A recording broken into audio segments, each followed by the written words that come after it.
Start करते हैं। पहला क्वेश्चन आपके सामने दिया गया है कि उर्दू को राज्य की द्वितीय राजभाषा के रूप में स्वीकार किया गया। आप बताना है यहाँ पर आंसर आपका क्या हो जाएगा। तो देखिए ऑप्शन आपका सी हो जाएगा 1989 में। क्या 1989 में यहाँ पर द्वितीय राजभाषा घोषित किया गया था, याद रखिएगा। ठीक है, शासकीय कार्यों में अर्थात उत्तर प्रदेश के शासकीय कार्यों के लिए उर्दू को भी दूसरी राजभाषा घोषित किया गया है। ठीक है, आगे बढ़ते हैं। क्वेश्चन आपसे अगला पूछा गया है, यहाँ पर क्वेश्चन आ गया है निम्नलिखित में से किस विश्वविद्यालय की स्थापना 1916 में हुई थी। चलिए जवाब दीजिएगा, ऐसा कौन सा विश्वविद्यालय है जिसकी स्थापना 1916 में हुई थी। चलिए यहां पर आंसर क्या हो जाएगा, ऑप्शन हो जाएगा आपका सी नंबर। यहां पर आपका बनारस हिंदू विश्वविद्यालय। अच्छा, स्थापना किसने की थी, इसकी स्थापना जो किया था वो किसने किया था। हमने बताया था कि जो आपके पंडित मदन मोहन मालवीय थे, पंडित मदन मोहन मालवीय थे, इन्होंने इसकी स्थापना किया था, याद रखिएगा। ठीक है, हाँ एक पॉइंट ये भी याद रखिएगा कि यह एशिया का एकमात्र सबसे बड़ा आवासीय विश्वविद्यालय है। याद रखिएगा कि ये एशिया का, इसे नोट कर लीजिएगा कि यह एशिया का एकमात्र सबसे बड़ा आवासीय विश्वविद्यालय है, आवासीय विश्वविद्यालय, याद रखिएगा। ठीक है,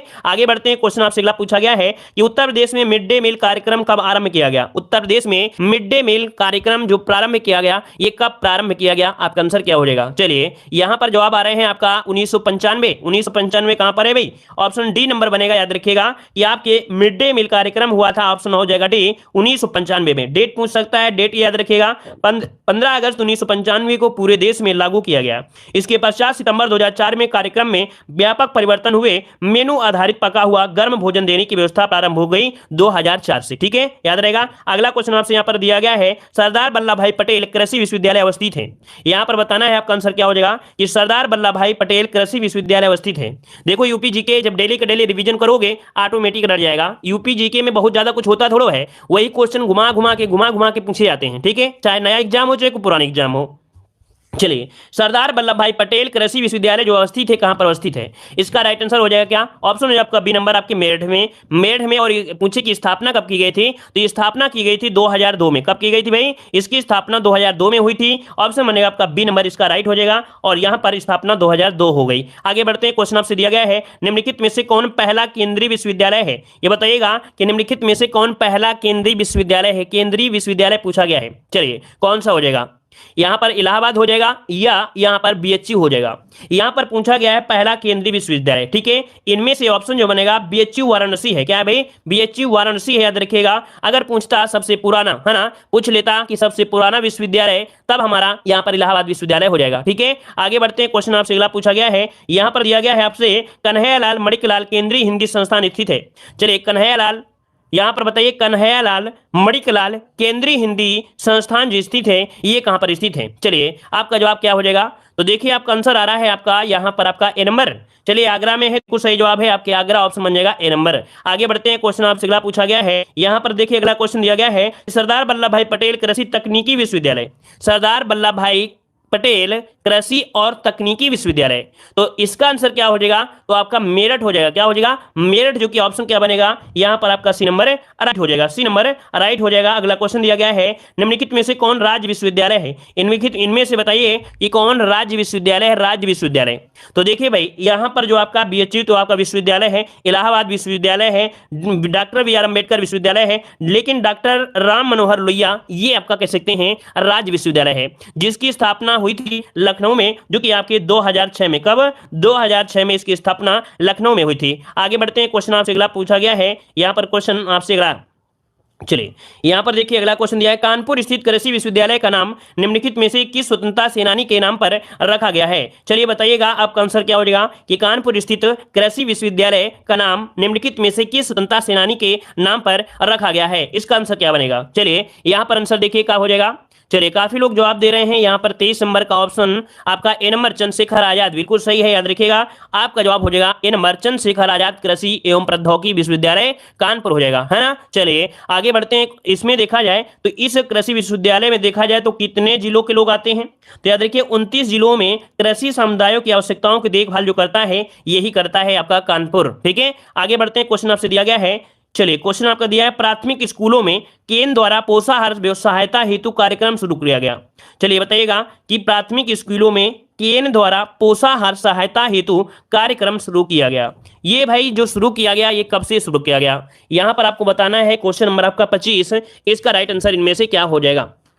चलिए तो चलिए इसका देखिए राइट आंसर आपका हो जाएगा आपका नंबर 1995। क्या इन द्वारा पोषाहार सहायता ये आपकी स्टार्टिंग की गई थी 1995 से प्रारंभ किया गया था। ठीक है, आगे बढ़ते हैं। क्वेश्चन आपसे अगला पूछा गया है, पूर्ण रूपेण हिंदी भाषा का पहला समाचार पत्र उदंत मार्तन जो कि 1826 में कलकत्ता में कानपुर के संपादक में प्रकाशित हुआ था, इसके संपादक कौन है? अर्थात ये कह रहा है कि पूर्ण रूप से हिंदी भाषा का पहला जो समाचार पत्र था उदंत मार्तन था, जो कि आपके 1826 में कलकत्ता से प्रकाशित किया गया था। इसको प्रकाशित करने वाले का नाम है यहां पर आपके कौन? तो पंडित जुगर किशोर मिश्र। यहां पर आंसर बनेगा कौन सा? बी हो जाएगा। पंडित जुगर किशोर मिश्र हैं जो कि कानपुर के निवासी थे। ठीक है, तो ऑप्शन बनेगा कौन सा? यहां पर आपका बी नंबर राइट हो जाएगा। ठीक है, आगे बढ़ते हैं। क्वेश्चन आपसे अगला पूछा गया है, क्वेश्चन आपके सामने दिया है, उत्तर प्रदेश उर्दू अकादमी की स्थापना की गई थी। उत्तर प्रदेश उर्दू अकादमी की स्थापना जो की गई ये कब की गई थी? चलिए आपका आंसर क्या हो जाएगा?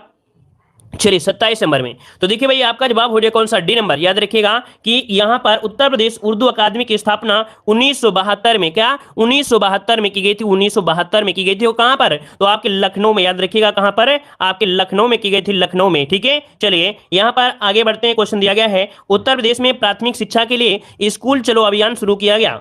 उत्तर प्रदेश में प्राथमिक शिक्षा के लिए स्कूल चलो अभियान की जो शुरुआत हुई ये कब से हुई थी? कब से हुई? जवाब दीजिएगा। चलिए स्कूल चलो अभियान की जो शुरुआत हुई ये हुई थी आपके 2001 से। क्या 2001 से हुई थी? यहां पर 28 को ऑप्शन बनेगा, सी नंबर आपका हो जाएगा। 2001 से हुई थी। याद रखिएगा इस अभियान के तहत, इस अभियान के अंतर्गत राज्यों की भागीदारी में 6 से 14 आयु वर्ग के बच्चों को 2010 तक प्रारंभिक शिक्षा उपलब्ध कराने का लक्ष्य रखा गया था। ठीक है, आगे बढ़ते हैं। क्वेश्चन आपसे दिया गया है, उत्तर प्रदेश संस्कृत संस्थान की स्थापना हुई थी। उत्तर प्रदेश संस्कृत संस्थान की स्थापना हुई थी, ये बताना है कि कब हुई थी। चलिए, और इसका जो मुख्यालय है कहां पर है? याद रखिए ऑप्शन हो जाएगा डी नंबर। आपके 1976 में इसकी स्थापना हुई थी और ये स्थापना कहां पर? लखनऊ में की गई थी। कहां पर? लखनऊ में की गई थी। याद रखिए ऑप्शन बनेगा आपका डी नंबर। आगे बढ़ते हैं। क्वेश्चन आपसे अगला दिया गया है कि काशी विद्यापीठ के जो संस्थापक थे आपके कौन थे? यहां पर देखते हैं कि इस क्वेश्चन का जवाब आप लोग दे पाएंगे या नहीं दे पाएंगे, क्योंकि इसके पहले भी हमने इसे पढ़ा दिया है। बताइएगा कि काशी विद्यापीठ के जो संस्थापक थे वो आपके कौन थे? चलिए जवाब दीजिए, आपका सही जवाब इनमें से क्या हो जाएगा? चलिए काशी विद्यापीठ के संस्थापक मालवीय जी हैं। वाह क्या बात है, मतलब इसका मतलब है कि ये सब हवा में भगते रहते हो क्या आप लोग? हवा में मत भगा करें। काशी विद्यापीठ के संस्थापक पूछा गया है, ये हैं आपके बाबू शिव प्रसाद गुप्त हैं। ऑप्शन बनेगा यहां पर सी नंबर। याद रखिए हमने बताया था अगर जो क्वेश्चन पढ़ा दिया जाए और उस क्वेश्चन को आप लोग गलती मत करें, 1 से 2 बार पढ़ाया जाता है तो गलतियां नहीं होनी चाहिए, है ना। तो यहाँ पर आंसर आपका सी हो जाएगा, बाबू शिव प्रसाद गुप्त। ये आपका आंसर राइट हो जाएगा। ठीक है ना। चलिए देखो इनके बारे में 2-3 पॉइंट होता है तो शायद आपको याद रहे कि काशी विद्यापीठ की स्थापना असहयोग आंदोलन के समय 10 फरवरी 1921 जो कि बसंत पंचमी के पावन अवसर पर को बाबू शिव प्रसाद गुप्त द्वारा भदैनी वाराणसी में हुई थी। ठीक है ना, और गांधी जी ने इसकी आधारशिला रखी थी। याद रखिएगा। ठीक है, चलिए और आगे बढ़ते हैं। क्वेश्चन आपसे अगला पूछा गया है कि कस्तूरबा गांधी बालिका विद्यालय योजना शुरू की गई। कस्तूरबा गांधी बालिका विद्यालय योजना जो शुरू की गई ये कब शुरू की गई थी? यहां पर आंसर हो जाएगा आपका ए नंबर 2004 में। कब भी? 2004 में की गई थी। याद रखिए 2004 में इस अभियान की शुरुआत की गई थी। ठीक है, चलिए आगे बढ़ते हैं। क्वेश्चन आपसे अगला पूछा गया है कि उत्तर प्रदेश में सामान्य केंद्रीय विश्वविद्यालय कितने हैं? उत्तर प्रदेश में सामान्य केंद्रीय विश्वविद्यालय आपके कितने हैं? चलिए यहां पर आंसर को लॉक करना है। चलिए तो देखिए वर्तमान में आपके कितने हो गए हैं? तो 6 हो गए हैं। कितने हो गए हैं? तो आपके 6 हो गए हैं। याद रखिएगा ऑप्शन क्या हो जाएगा यहाँ पर? डी नंबर राइट हो जाएगा, डी नंबर। ठीक है, आगे बढ़ते हैं। क्वेश्चन आपसे अगला पूछा गया है, कह रहे हैं उत्तर प्रदेश में 1887 में प्रकाशित होने वाले दैनिक समाचार पत्र हिंदुस्तान के जो मतलब संपादक थे वो आपके कौन थे? बताइएगा कि उत्तर प्रदेश में 1887 में प्रकाशित होने वाले दैनिक समाचार पत्र हिंदुस्तान के जो संपादक थे वो आपके कौन थे? यहाँ पर आंसर क्या हो जाएगा? चलिए यहाँ पर देखिए आपके पंडित मदन मोहन मालवीय थे। 1887 में याद रखिएगा ये हिंदुस्तान समाचार पत्र के जो संपादक रहे हैं वो पंडित मदन मोहन मालवीय थे। ऑप्शन बनेगा आपका यहां पर सी नंबर हो जाएगा। आगे बढ़ते हैं। क्वेश्चन आपसे दिया गया है, उत्तर प्रदेश में किस वर्ष सभी सरकारी कार्यों के लिए हिंदी का प्रयोग अनिवार्य कर दिया गया? बताइए भाई, यहां पर जवाब देना है कि उत्तर प्रदेश में सभी सरकारी कार्यों के लिए हिंदी का प्रयोग अनिवार्य कर दिया गया। इसका जवाब क्या होगा दोस्तों? यहां पर बताने का प्रयास करिए। इसका राइट आंसर यहां पर सही क्या हो सकता है? चलिए तो देखिए आपका जवाब आ रहा है यहाँ पर 1968। चलिए 1968 जो कि आपका सही जवाब हो जाएगा। याद रखिए बिल्कुल सही जवाब है। याद रखिए उत्तर प्रदेश सरकार ने सन 1968 में हिंदी को सभी सरकारी कार्यों के लिए अनिवार्य कर दिया गया था। ठीक है, यह टॉपिक कठिन लग रहा होगा, बस एक क्वेश्चन के बाद दूसरा टॉपिक स्टार्ट हो रहा है। कह रहा उत्तर प्रदेश का पहला समाचार पत्र निम्नलिखित में से कौन था जो कि 1845 में गोविंद नारायण थत्ते के संपादन में निकालना शुरू हुआ था। मतलब ये भी है आपका उत्तर प्रदेश का पहला समाचार पत्र, ये पूछा गया उत्तर प्रदेश का पहला समाचार पत्र पूछा गया है जो कि 1845 के नाम यहां पर दिया गया है। अब आप बताइए कौन सा हो जाएगा। ये है आपका बनारस अखबार। नोट करिएगा, आईएमपी क्वेश्चन है, स्क्रीनशॉट लीजिएगा। याद रखिएगा बनारस अखबार का प्रकाशन जनवरी 1845 में हुआ था। यह अखबार गोविंद नारायण थत्ते के संपादन में उत्तर प्रदेश से प्रकाशित हुआ था।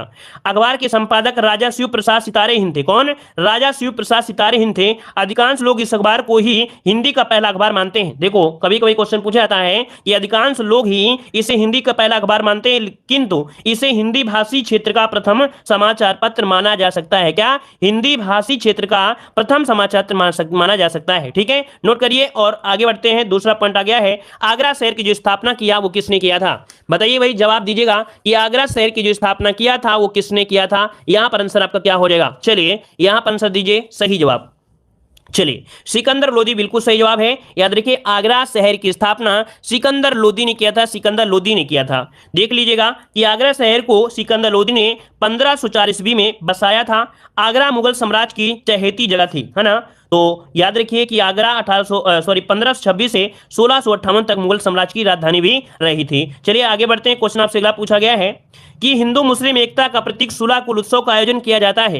हिंदू मुस्लिम एकता का प्रतीक सुलह कुल उत्सव का जो आयोजन किया जाता है ये कहां पर किया जाता है? चलिए 2 का ऑप्शन देना है। आपका सही जवाब क्या हो जाएगा? चलिए आपका आंसर हो जाएगा क्या? आगरा हो जाएगा। तो ऑप्शन हो जाएगा ए नंबर, आगरा में हो जाएगा। ठीक है, आगे बढ़ते हैं। क्वेश्चन आपसे दिया गया है कि महापरिनिर्वाण या महानिर्वाण मंदिर अवस्थित है। महानिर्वाण मंदिर है ये जो अवस्थित है वो आपकी कहां पर अवस्थित है? चलिए आपका आंसर यहां पर 3 क्या हो जाएगा? चलिए महानिर्वाण मंदिर कहां पर भाई? तो आपके देख सकते हैं कि आपके कुशीनगर, है ना। यहां पर आंसर हो जाएगा बी नंबर, आपके कुशीनगर। यहां पर आंसर क्या हो जाएगा? बी नंबर राइट हो जाएगा। ठीक है ना। यहां पर महात्मा बुद्ध की 6.10 मीटर लंबी प्रतिमा आपकी स्थापित है। ठीक है, जो कि 1876 में खुदाई के दौरान ये प्रतिमा प्राप्त हुई थी। ठीक है, तो ऑप्शन बनेगा यहां पर आपका बी नंबर। ठीक है, चलिए आगे बढ़ते हैं। क्वेश्चन आपसे अगला पूछा गया है, जी हाँ भाई नन्हे जी के यहाँ है। ठीक है, आगे बढ़ते हैं। क्वेश्चन आपसे अगला पूछा गया है, चलिए यहां पर अगला क्वेश्चन आपसे दिया गया है कि चौरी चौरा किस जिले में स्थित है? चौरी चौरा किस जिले में स्थित है? यहां पर आंसर क्या होगा? तो भाई चौरी चौरा ये घटना घटित हुई थी 4 फरवरी 1922 को, है ना। तो देख सकते हैं ऑप्शन हो जाएगा यहां पर आपका डी नंबर, गोरखपुर में। क्या हो जाएगा भाई? गोरखपुर में हो जाएगा। आगे बढ़ते हैं। क्वेश्चन आपसे अगला पूछा गया है, यहां पर दिया है सही सुमेलित आपको करना है। चलिए कुछ जगह है और उनके दिए गए हैं क्या? मुख्यालय दिए गए हैं। बताइए भाई गौतम बुद्ध नगर का मुख्यालय कहां पर है? बताइए गौतम बुद्ध नगर का मुख्यालय कहां पर है? मिलान करिए जल्दी से। तो भैया आपका जवाब हो जाएगा नोएडा। तो आपको भाई बता दें कि नोएडा वाला ही ऑप्शन करिएगा, ग्रेटर नोएडा वाला मत करिएगा, क्योंकि जब सर्च किया गया पाया गया तो आपका नोएडा ही सही होगा, है नोएडा। ठीक है, तो देखिए गौतम, क्योंकि गूगल वाला भी कभी कभी मतलब गड़बड़ दे देते हैं नाम। तो देखिए गौतम बुद्ध का क्या हो जाएगा? नोएडा। तो इसका 4 हो गया। अंबेडकर नगर का तो आपका अकबरपुर है। ठीक है, अंबेडकर नगर का क्या हो जाएगा? तो आपका अकबरपुर हो जाएगा। चलिए अकबरपुर मान लेते हैं, इसका 1 हो जाएगा। संत कबीर नगर की अगर बात करते हैं तो खलीलाबाद है। क्या? संत कबीर नगर का तो खलीलाबाद हो जाएगा। सिद्धार्थ नगर का क्या है? तो आपका नौगढ़ हो जाएगा। क्या? नौगढ़ हो जाएगा। तो नौगढ़ यहां पर हो जाएगा 3। तो ऑप्शन क्या बन गया? यहां पर हो गया कि 4 1 2 3 4 1 2 3 4 1 2 3 कहीं पर है 4 1 2 3 ऑप्शन है आपका सी नंबर। ठीक है, तो सी नंबर आपका राइट हो जाएगा। स्क्रीनशॉट लीजिए जल्दी से स्क्रीनशॉट लीजिए, क्योंकि अगर पूछता है तो लगभग यही क्वेश्चन पूछा जाता है बार बार। आगे बढ़ते हैं। क्वेश्चन आपसे दिया है नैमिषारण्य तीर्थ किस जनपद में है? नैमिषारण्य तीर्थ किस जनपद में है? यहां पर आंसर देना है। आपका सही जवाब यहां से क्या बन सकता है? नैमिषारण्य ये है आपके सीतापुर में। कहां पर है भाई? तो आपके सीतापुर में है। ऑप्शन बनेगा यहां पर 80 नंबर, सीतापुर हो जाएगा। ठीक है, लखनऊ से थोड़ा आगे जाएंगे लगभग 80 किलोमीटर दूरी, तो आपके कह सकते हैं सीतापुर जिले में गोमती नगर के बाएं तट पर आपका यह प्रसिद्ध हिंदू तीर्थ स्थल आपका है। ठीक है, चलिए आगे बढ़ते हैं। क्वेश्चन से अगला पूछा गया है, यहां पर देखो दिया है जौनपुर नगर की स्थापना किसकी स्मृति में की गई थी? जौनपुर नगर की स्थापना किसकी स्मृति में किया गया? 7 का ऑप्शन देना है। 7 का ऑप्शन इनमें से क्या हो जाएगा? चलिए 7 नंबर में तो ये कह रहे किसकी स्मृति में की गई थी? किसकी स्मृति में की गया था? चलिए तो क्या हो जाएगा, यहां पर बी हो जाएगा मोहम्मद बिन तुगलक। हमने बताया था मोहम्मद बिन तुगलक का नाम था जौना खां। क्या था भाई, जौना खां था, याद रखिएगा। तो ऑप्शन बन जाएगा बी नंबर इसका राइट हो जाएगा। ठीक है ना, यहां पर देख सकते हैं कि जिसका वास्तविक नाम था जौना खां और इसी कारण इस शहर का नाम जौनपुर रखा गया। वो 1394 के आसपास मलिक सरवर ने जौनपुर को सरकी साम्राज्य के रूप में स्थापित किया था। ठीक है, चलिए आगे बढ़ते हैं। क्वेश्चन आपसे अगला पूछा गया है, यहां पर देखिएगा कि हर्षवर्धन ने दो महान धार्मिक सम्मेलन किया। हर्षवर्धन ने यहां पर बताइएगा कि हर्षवर्धन ने दो महान धार्मिक सम्मेलन किया। अब आपको बताना है कि कहां पर किया था।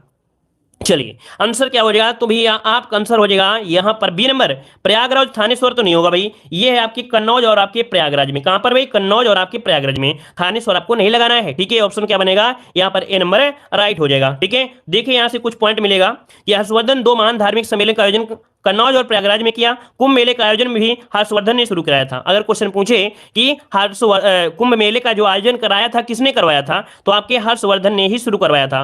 हर्षवर्धन को जो समय पीरियड आपको ये दिया गया है, ठीक है ना, लेकिन देखा जाए तो उत्तर भारत में इसका समय पीरियड ये आपका रहा है। ठीक है, चलिए आगे बढ़ते हैं। क्वेश्चन आपसे अगला पूछा गया है यहां पर अगला क्वेश्चन। चलिए क्वेश्चन दिया गया है आपकी, अच्छे देखिए एक पॉइंट बनता है यहां से, जो हर्षवर्धन था उसकी 3 नाटक थे, नागानंद, रतवाली और प्रियदर्शिका। ठीक है, ये आपकी थी। अगला क्वेश्चन आपसे दिया है, किसे नगर महोदय श्री के नाम से जाना जाता है। 2021 में क्वेश्चन पूछा गया था, है ना। यहां पर बताइएगा कि किसे नगर महोदय श्री के नाम से जाना जाता है, यहां पर जाना जाता था। यहां पर 9 का ऑप्शन, चलिए 9 का ऑप्शन बताइए। आरओ एग्जाम 2021 में क्वेश्चन पूछा गया था, आपको जवाब देना है। सही जवाब क्या हो जाएगा, तो आपका जवाब हो जाएगा सी नंबर आपकी कन्नौज को। किसे भाई, कन्नौज ऑप्शन बन जाए आपका सी नंबर। आगे बढ़ते हैं। क्वेश्चन दिया है, उत्तर प्रदेश का प्राचीनतम जीवंत नगर आपका कौन सा है। उत्तर प्रदेश का प्राचीनतम जीवंत नगर जो है वो आपका इनमें से कौन हो सकता है। चलिए इसका जवाब देना है। इसका राइट आंसर यहां पर क्या बन जाएगा, चलिए आपका सही जवाब क्या हो जाएगा, अयोध्या, वाराणसी, प्रयागराज।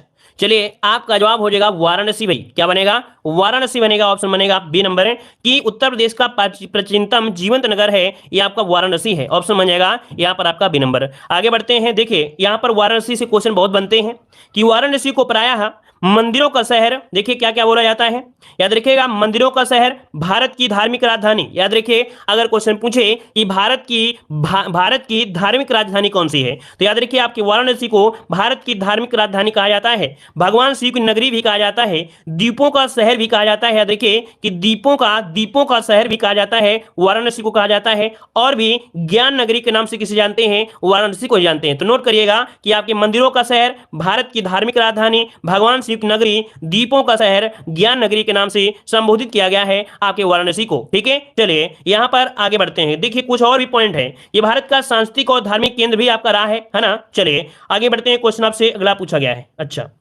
देखिए कुछ ज्ञान की चीजें जिनको पढ़ लीजिएगा। कह रहा है आपसे यहां पर क्या शुरू करें, यहां शुरू करिए। देखिए कह रहा है भारत के कई दार्शनिक, कवि, लेखक, संगीतकार वाराणसी में रहे हैं, जिनमें से कबीर, वल्लभाचार्य, रविदास, स्वामी रामानंद दास, तेलंग स्वामी, शिवानंद गोस्वामी, मुंशी प्रेमचंद, जयशंकर प्रसाद, इनका जो कह सकते हैं यहाँ से आपके जुड़े रहे हैं, अर्थात यहाँ पर कुछ ज्ञान अर्जन हुआ है। आगे बढ़ते हैं। क्वेश्चन आपसे अगला दिया गया है, निम्नलिखित में से कौन सुमेलित नहीं है। चलिए यहाँ पर सुमेलित नहीं है आपको बताना है। कह रहा है श्रृंगेरपुर बांदा, हस्तिनापुर मेरठ, विंध्याचल मिर्जापुर, और दिया गया है देवा शरीफ बाराबंकी। आप बताइए कि यहाँ पर कौन सही है कौन नहीं सही दिया है, चलिए जवाब देना है। चलिए तो देखिए भाई यहां पर 11 नंबर की अगर हम बात करते हैं तो आपका आंसर हो जाएगा कौन सा, ए नंबर है। ये जो आपका श्रृंगेरपुर है बांदा में नहीं है भाई, ये श्रृंगेरपुर आपके बांदा में नहीं है। तो देखिए भाई यहां पर हस्तिनापुर मेरठ हो जाएगा, है ना, विंध्याचल मिर्जापुर हो जाएगा, और देवा शरीफ आपका बाराबंकी है। मतलब ऑप्शन जो आपका ए नंबर है ये यहां पर आपका गलत दिया गया है, अर्थात ये सही नहीं है। आगे बढ़ते हैं। क्वेश्चन आपसे अगला है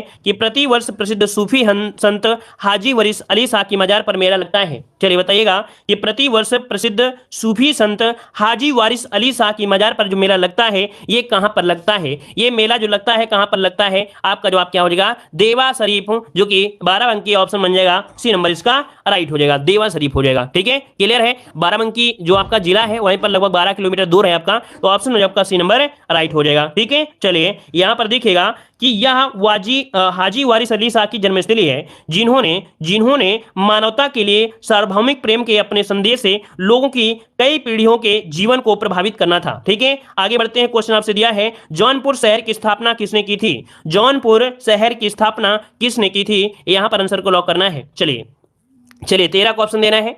तो जौनपुर शहर की स्थापना किसने किया था? तो हमने बताया था कि यहां पर आपकी फिरोज शाह तुगलक ने किया था। किसने? फिरोज शाह तुगलक ने किया था, याद रखिएगा, अपने चचेरे भाई मोहम्मद बिन तुगलक जिसका नाम था जौना था, उसके याद में किया था। ठीक है, चलिए यहां पर एक पॉइंट और बनता है कि भारत का सिराज किसे कहते हैं। देखिए यहां पर दिया गया है कि भारत का सिराज, देखिए जौनपुर को भारत का सिराज भी कहा जाता है, याद रखिए जौनपुर को भारत का सिराज भी कहा जाता है। आगे बढ़ते हैं, क्वेश्चन आपसे दिया है, वह प्राचीन स्थल जहां 60,000 मुनियों की सभा में संपूर्ण महाभारत का वाचन किया गया था। बताइएगा कि भाई संपूर्ण महाभारत का जो वाचन किया गया था ये कहां पर किया गया था। चलिए आपका 14 का ऑप्शन क्या हो जाएगा? 14 का ऑप्शन अगर बोले तो आपका जवाब हो जाएगा डी नंबर, नैमिषारण। क्या? नैमिषारण ऑप्शन बन जाएगा यहां पर डी नंबर। हमने बताया कभी कभी 60,000 होता है, कभी कभी 88,000 ऋषियों की तपोस्थली के नाम से भी जाना जाता है। ठीक है, तो कभी भी कंफ्यूज मत होइएगा, क्योंकि इसका उल्लेख बोला जाता है कि मार्कंडेय पुराण में अनेक बार हुआ है और उल्लेख लगभग 88,000 ऋषि मुनियों की तपोस्थली है। तो कभी कभी 60,000 मिलता है, कभी कभी 88 मिलता है, बात वही है। ठीक है, चलिए अगला क्वेश्चन आपसे यहां पर दिया गया है कि किस नगर को भारत का सिराज कहा जाता है? किस नगर को भारत का सिराज कहा जाता है? आपका आंसर इनमें से क्या हो जाएगा? चलिए यहां पर आंसर को लॉक करना है, सही जवाब इनमें से बताना है, क्या हो जाएगा? चलिए यहां पर देखिए ऑप्शन हो जाएगा सी नंबर, जौनपुर को कहा जाता है। देखिए यहां पर कि सरकी शासक के अधीन यहां हुई सांस्कृतिक उन्नति के कारण जौनपुर को भारत का सिराज कहा जाता है। आपको पता है कि यहां पर जो सरकी शासक रहे हैं इन्होंने संस्कृति का उन्नत बहुत ज्यादा किया है, इस कारण से जौनपुर को भारत का सिराज भी कहा जाता है। आगे बढ़ते हैं, क्वेश्चन दिया है कि महर्षि वाल्मीकि का आश्रम था, महर्षि वाल्मीकि का जो आश्रम था ये कहां पर था? यहां पर आंसर दीजिएगा। चलिए आपका सही जवाब क्या बनेगा? चलिए महर्षि वाल्मीकि का जो आश्रम था ये कहां पर था? चलिए आपका जवाब क्या बनेगा? तो देखिए भाई आपका जो आंसर है ये आपका बन जाएगा, आपका कौन बनेगा? आपका बिठूर में। कौन सा भाई? B number. यहां पर याद रखिए बिठूर, महर्षि वाल्मीकि की तपोभूमि बिठूर को प्राचीन काल में ब्रह्मावर्त के नाम से जानते थे। क्वेश्चन पूछा जाता है कि बिठूर का पुराना नाम क्या था? तो बिठूर का पुराना नाम था ब्रह्मावर्त के नाम से जाना जाता है। हिंदू शास्त्रों के अनुसार ब्रह्मा ने सृष्टि की रचना के पूर्व यहां पर तपस्या की थी। कहा जाता है कि जब ब्रह्मा अर्थात जो सृष्टि है इसकी जो रचना हुई थी उससे यहां कहा जाता है कि तपस्या भी की थी। थोड़ा ज्ञान भी ले लिया करिए, कुछ जरूरी वाला ज्ञान होता है तो उसको ले लिया करें, ज्यादा हम वैसे भी नहीं पढ़ाते हैं, लेकिन जो जरूरी है उसको हम जरूर बता देते हैं। ठीक है, तो कहा जाता है ब्रह्मा ने सृष्टि की रचना के पूर्व यहां पर तपस्या की थी।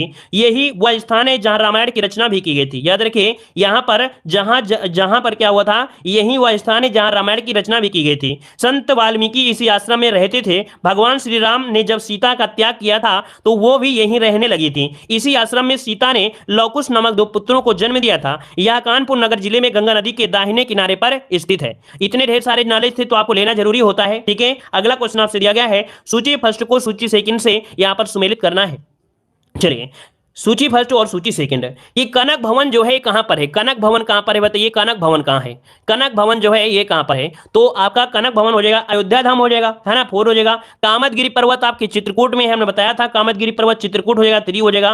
कालिंजर का जो दुर्ग है किला है तो आपके कहां पर है? आपके बांदा में है, इसका 2 हो जाएगा। देवा शरीफ मेला लगता है आपके बाराबंकी में तो इसका 1 हो जाएगा। तो ऑप्शन क्या हो गया यहां पर? ऑप्शन हो गया 4 3 2 1, 4 3 2 1, 4 3 2 1 ऑप्शन बन जाएगा यहां पर बी नंबर राइट हो जाएगा। ठीक है ना, चलिए यहां पर आगे बढ़ते हैं। क्वेश्चन आपसे अगला पूछा गया है, चलिए क्वेश्चन आपसे यहां पर पूछा गया है अगला कि उदयनवास दत्ता की कथा जो संबंधित है किससे संबंधित है? उदयनवास दत्ता की जो कथा है और ये संबंधित है, ये किससे संबंधित है? चलिए उदयनवास दत्ता की जो कथा है ये संबंधित है किससे? तो आपके याद रखिए कौशाम्बी से। ऑप्शन बनेगा बी नंबर, कौशाम्बी से हो जाएगा, कौशाम्बी से। ठीक है, क्लियर है। चलिए आगे बढ़ते हैं, क्वेश्चन आपसे दिया गया है यहां पर अगला क्वेश्चन कि संत कवि मलूक दास थे, संत कवि मलूक दास जो थे ये कहां से संबंधित है? यहां पर आंसर को लॉक करना है कि संत कवि मलूक दास का जो संबंध है ये कहां से संबंधित है। चलिए 19 नंबर में, तो ये कड़ा जो कि आपकी कौशाम्बी, कड़ा जो कि कौशाम्बी से है, ऑप्शन बनेगा यहां पर आपका सी नंबर, कड़ा जो कि आपके कौशाम्बी में है। ठीक है, चलिए यहां पर आगे बढ़ते हैं। क्वेश्चन आपसे दिया गया है,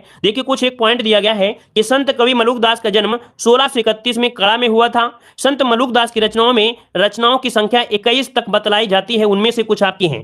तो देखिए ये संख्या भी आपको याद रख लेना है कि इनकी संख्या लगभग आपकी 21 आपकी है। ठीक है, चलिए आगे बढ़ते हैं। क्वेश्चन दिया है गुरु गोविंद सिंह स्पोर्ट्स कॉलेज कहां पर है? गुरु गोविंद सिंह स्पोर्ट्स कॉलेज जो है ये कहां पर स्थित स्थित है? चलिए 20 का ऑप्शन देना है, 20 का आंसर इनमें से राइट क्या हो जाएगा? देखिए आपका आंसर हो जाएगा डी नंबर, आपके लखनऊ में है। कहां पर है? आपके लखनऊ, और समझ जाएगा डी नंबर हो जाएगा लखनऊ में है। ठीक है, इसकी स्थापना कब की गई थी? तो आपके 1975 में इसकी स्थापना की गई थी। ऑप्शन आपका डी नंबर राइट हो जाएगा। आगे बढ़ते हैं, क्वेश्चन आपसे अगला पूछा गया है, कौशाम्बी स्थित प्रभास गिरी स्थल का संबंध है, ये कहां से है? चलिए कौशाम्बी स्थित प्रभास गिरी स्थल का जो संबंध है ये आपकी कहां से संबंधित है? 21 का ऑप्शन देना है, आपका सही जवाब क्या हो जाएगा? चलिए आपका जो सही जवाब क्या हो जाएगा? तो आपके जैन से है। किससे है? तो प्रभास गिरी उत्तर प्रदेश के कौशाम्बी जिले में है, जो कि एक जैन तीर्थकर है ना। तो आपका आंसर क्या हो जाएगा? यहाँ पर बी नंबर राइट हो जाएगा। देखिए यहाँ पर भी एक बहुत ही लॉजिक वाला पॉइंट क्या है कि यहाँ पर छठवें जैन तीर्थकर भगवान महाप्रभु का मंदिर है, जो कि पूरे वर्ष पर्यटकों को आकर्षित करता है। ठीक है, चलिए आगे बढ़ते हैं, क्वेश्चन आपसे अगला पूछा गया है। हाँ देखिए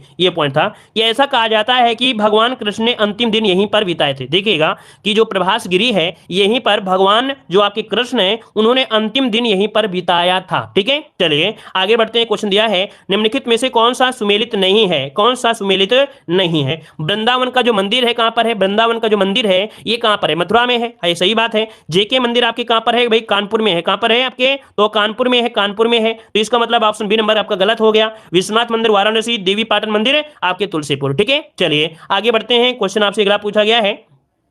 चलिए यहां पर अगला क्वेश्चन दिया गया है कि आपका जवाब दिया गया है अगला क्वेश्चन। ठीक है, कह रहे निम्नलिखित में से कौन सा विश्व धरोहर स्थल नहीं है? बताइए भाई इनमें से कौन सा विश्व धरोहर स्थल नहीं है? चलिए यहां पर बताइएगा, आगरा का किला, फतेहपुर सीकरी, ताजमहल या अकबर का मकबरा? कौन सा बनेगा? अकबर का मकबरा याद रखिए, ऑप्शन बनेगा आपका डी नंबर, ये अकबर का मकबरा है जो विश्व धरोहर स्थल में आपका नहीं है। ठीक है, अगला क्वेश्चन दिया गया है कि बेगम समरू ने एक अति प्रसिद्ध चर्च का निर्माण करवाया था, ये आपके कहां पर करवाया था? चलिए जवाब दीजिए कि बेगम समरू ने एक अति प्रसिद्ध चर्च का निर्माण करवाया था और ये कहां पर करवाया? आंसर क्या हो जाएगा? तो आंसर हो जाएगा आपका सी नंबर, सरधना में। ठीक है, सरधना की अगर हम बात करते हैं, सरधना की बात करते हैं तो मेरठ जिले में स्थित है, याद रखिए मेरठ जिले में है। ठीक है, चलिए यहां पर कहा जाता है जो चित्र है, कह सकते हैं इसका डिजाइन है वो इटली के वास्तुविद एंथोनी रेग लेनी द्वारा बनाया गया था। इसका जो डिजाइन है वो इटालियन के द्वारा बनाया गया था। ठीक है, आगे बढ़ते हैं, क्वेश्चन दिया गया है, निम्नलिखित में से कौन उत्तर प्रदेश में बौद्ध परिपथ का भाग नहीं है? बौद्ध परिपथ का भाग इनमें से कौन नहीं है? जवाब दीजिए, इसका आंसर क्या हो जाएगा? चलिए 95 का जवाब दीजिए। 95 का तो देखो कपिलवस्तु, कुशीनगर, संकिसा और श्रावस्ती, मतलब आपका आंसर जो हो जाएगा वो सी हो जाएगा, आपका संकिसा हो जाएगा, संकिसा हो जाएगा। ठीक है, हमने आपको बताया भी था। ठीक है, चलिए यहां पर देखिए अगला क्वेश्चन आपसे यहां पर दिया गया है। क्वेश्चन आपसे अगला है, सूची फर्स्ट को सूची सेकंड से यहां पर सुमेलित करना है। यहां पर स्थान है और आपका यहां पर स्मारक दिया गया है। बताइए भाई कि कौशाम्बी में क्या है? कौशाम्बी में है आपका घोषित राम का मठ, याद रखिए कौशाम्बी में है आपका घोषित राम मठ, इसका 2 हो जाएगा। कुशीनगर की बात करते हैं तो आपका रामाभार स्तूप है, कुशीनगर में है आपका रामाभार स्तूप, इसका 3 हो जाएगा। सारनाथ की बात करते हैं तो आपका धम्मिक स्तूप है, क्या? तो आपके धम्मिक स्तूप है, इसका 1 हो जाएगा। श्रावस्ती की बात करते हैं तो आपका सहित महत जो आपका है, सहित महत वो आपका हो जाएगा 4। तो यहाँ पर 2 3 1 4, 2 3 1 4, मतलब 2 3 1 4, 2 3 1 4 ऑप्शन हो जाएगा यहाँ पर सी नंबर राइट हो जाएगा। अगला क्वेश्चन आपके सामने दिया है, कार्नवालिस की जो कब्र है वो आपकी कहां पर है? कार्नवालिस की जो कब्र है ये आपके कहां पर है? जवाब दीजिएगा। चलिए यहां पर बताइए कि कार्नवालिस की जो कब्र है ये कहां पर है? आपका सही जवाब क्या हो जाएगा? चलिए तो आपका जवाब हो जाएगा यहां पर ए नंबर, आपके गाजीपुर में। तो बिल्कुल सही जवाब है कि Lord Cornwallis fort William presidency के गवर्नर जनरल रहे थे, बंगाल के गवर्नर जनरल रहे थे। इन्होंने 1793 में बंगाल में स्थायी बंदोबस्त के रूप में एक नई पद्धति की शुरुआत भी किया था। ठीक है ना, और कार्नवालिस की कब्र उत्तर प्रदेश के गाजीपुर जिले में है, याद रखिएगा। ठीक है, इसे ही भारतीय सिविल सेवा का जनक भी कहा जाता है, इसे भारतीय सिविल सेवा का जनक भी कहा जाता है। अगला क्वेश्चन और यहां पर दिया गया है कि महोदय किसका पुराना नाम था? चलिए बताइए महोदय किसका पुराना नाम था? इसका राइट आंसर यहां पर क्या बनेगा? आपका सही जवाब देना है, वो भी आपको कमेंट। ठीक है, धन्यवाद सभी को, जय हिंद।